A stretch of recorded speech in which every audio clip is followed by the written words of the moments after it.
Assalamualaikum warahmatullahi wabarakatuh. Ketemu lagi dengan saya Aziz Faiz.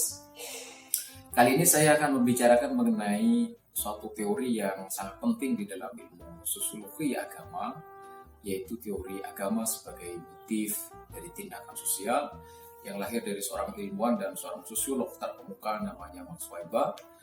Orang ini adalah salah satu pendiri madhab paradigma definisi sosial di dalam sosiologi yang nantinya berpengaruh terhadap teori-teori sosiologi yang mengikuti pikiran-pikiran Weber.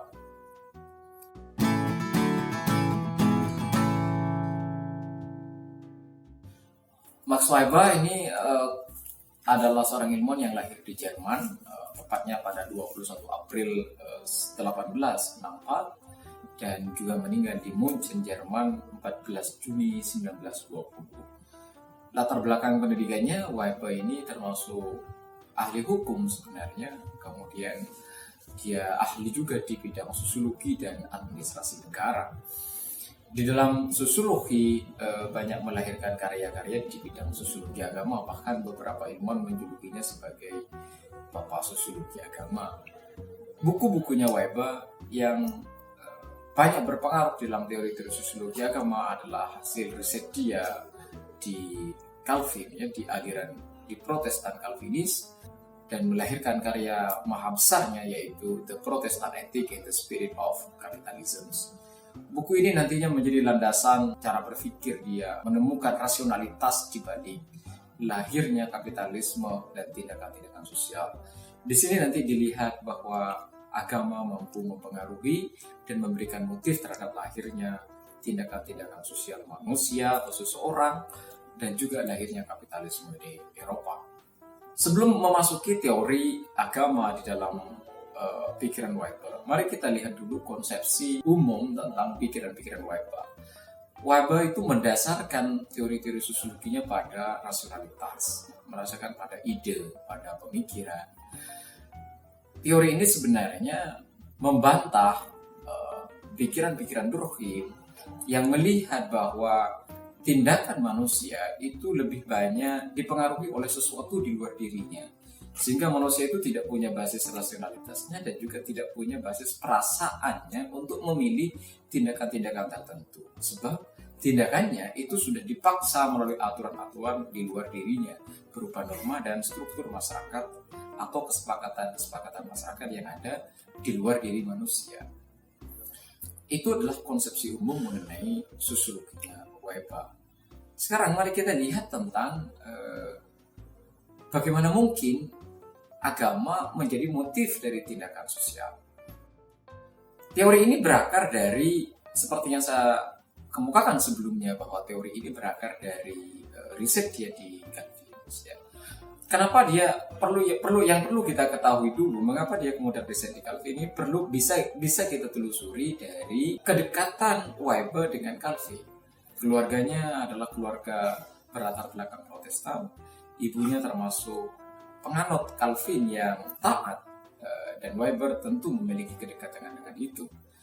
Calvin kemudian menjadi objek riset dia belakangan dan menjadi basis nanti dari teori-teori yang mengatakan bahwa agama menjadi bagian dari motif tindakan sosial. Pertama-tama kita harus melihat doktrin Calvinis itu. Doktrin Calvin itu mengatakan bahwa seseorang memperoleh keselamatan atau celaka itu tidak banyak misalnya ditentukan oleh sakramen atau ibadah di gereja.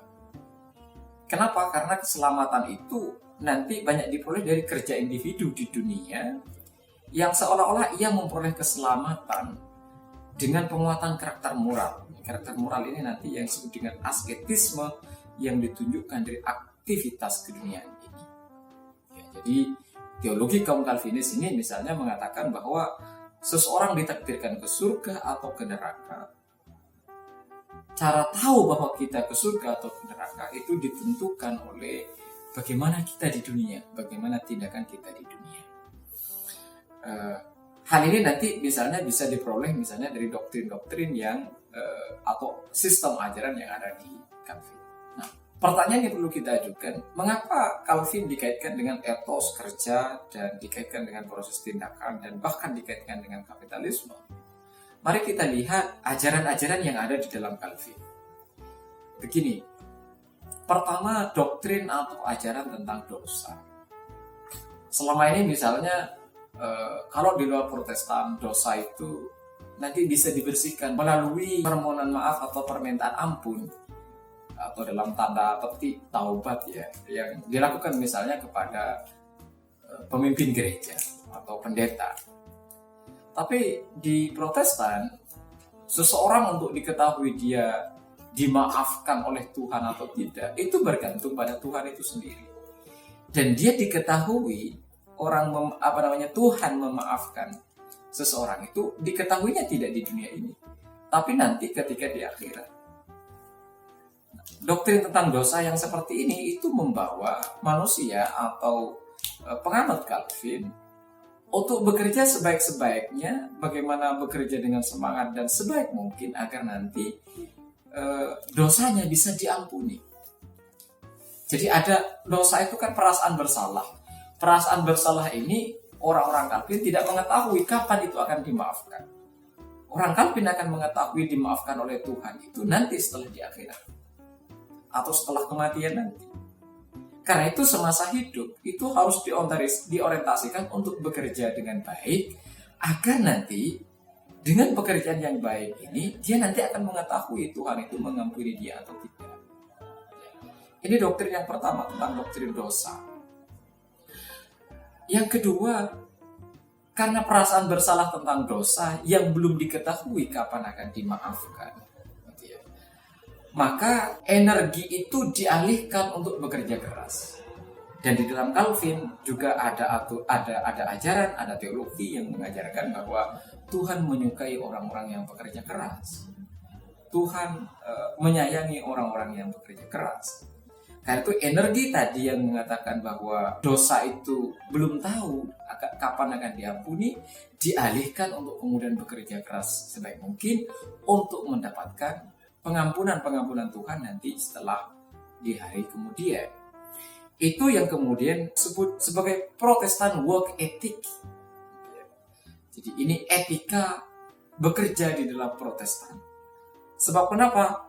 Sebab perasaan dosa dan bersalah itu dialihkan ke kerja keras. Sehingga hal ini nanti yang melahirkan etika kerja di dalam Protestan. Itu doktrin yang kedua. Doktrin yang ketiga misalnya di sini adalah bahwa seluruh pekerjaan dalam ajaran Calvin itu dianggap suci. All work is holy. Jadi seluruh pekerjaan itu suci. Selama ini kita mungkin di dalam ajaran agama-agama tertentu, yang pekerjaan yang dianggap suci itu hanya pekerjaan seorang pendeta, seorang ulama, seorang ustadz. Bahkan kadang pekerjaan dosen pun itu tidak sesuci pekerjaan seorang kiai atau pekerjaan seorang ustadz. Di dalam Katolik misalnya pekerjaan yang dianggap suci itu misalnya pendeta dan sebagainya. Tapi di dalam Protestan pekerjaan yang dianggap suci itu adalah seluruh pekerjaan. Hampir seluruh pekerjaan, baik itu tukang beca, tukang jual sayur, bahkan insinyur, itu adalah pekerjaan-pekerjaan suci. Yang artinya di sini adalah semua pekerjaan bisa dilakukan atas nama Tuhan. Jadi bekerja apapun itu adalah bisa dilakukan atas nama Tuhan. Ini nanti yang disebut dengan New Moral Energy of Protestant. Jadi pernyataan atau doktrin yang mengatakan bahwa seluruh pekerjaan itu suci menjadi energi baru di dalam moral penganut Calvin untuk bekerja sebaik mungkin dan bekerja sekeras mungkin. Itu doktrin yang ketiga. Doktrin yang keempat adalah orientasi ajaran Calvin itu orientasinya adalah publik, masyarakat ya. Bukan pada keluarga. Selama ini mungkin pekerjaan-pekerjaan itu banyak diorientasikan pada keluarga. Jadi dalam konteks-konteks tertentu misalnya nepotisme itu ya, atau keluarga tertentu yang menguasai dan memonopoli sesuatu. Tapi dalam Calvin itu tidak demikian. Di dalam Calvin orientasi ajarannya itu pada komunitas, bukan keluarga.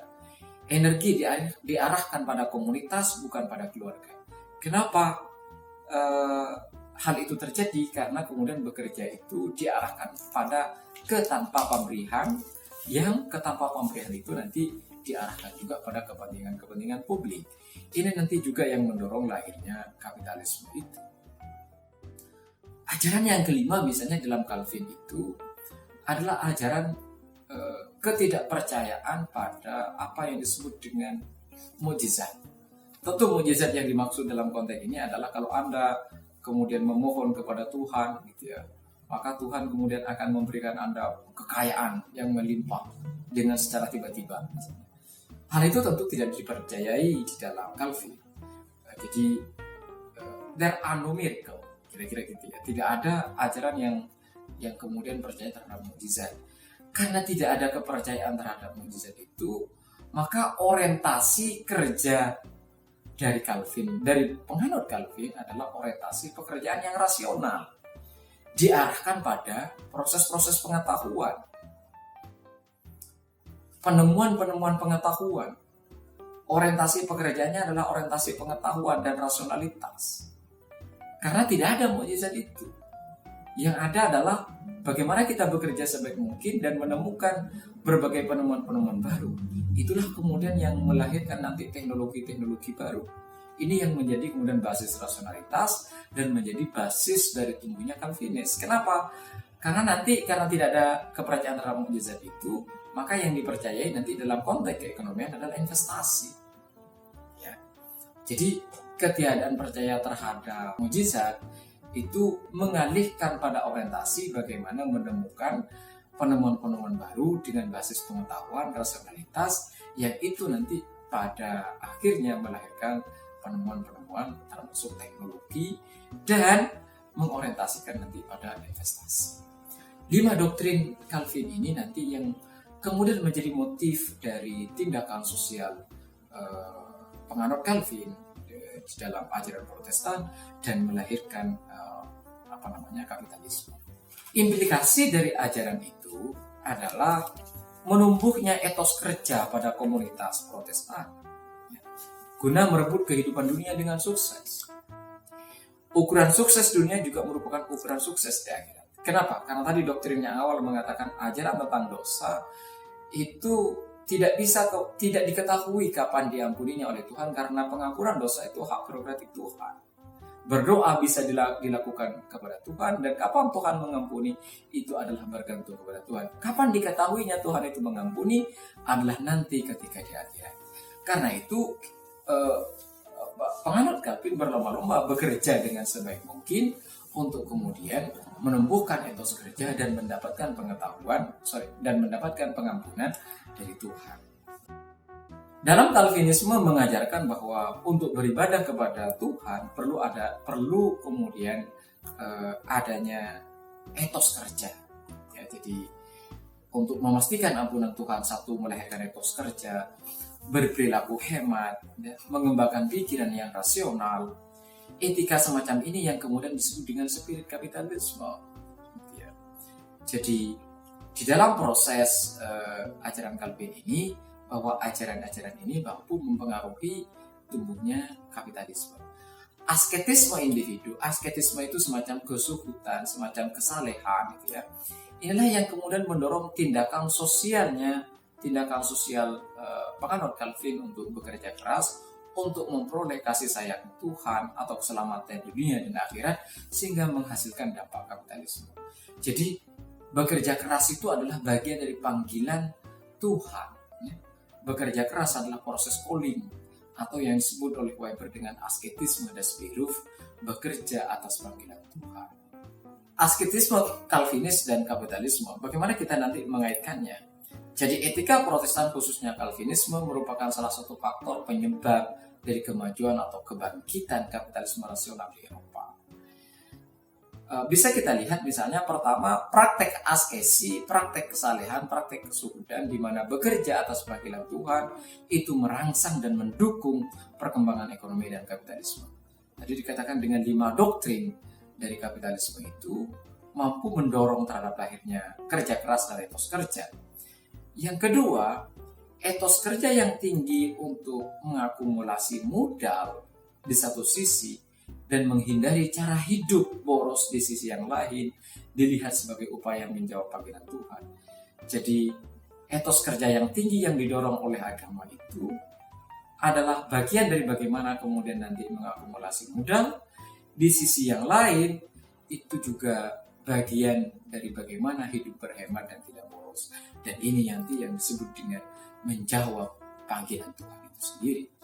Ketiga adalah interpretasi pekerjaan sebagai sebuah panggilan itu membuat para penganut Calvinis tidak melarikan diri dari pekerjaan dan tugas-tugas di dunia, melainkan terlibat aktif di dalamnya. Ada beberapa orang yang menganggap bahwa ketika Tuhan memanggil atau panggilan Tuhan itu sendiri kemudian banyak diinterpretasikan dengan tidak bekerja, tetapi dengan uslah misalnya, atau dengan zuhud, atau dengan bertapa.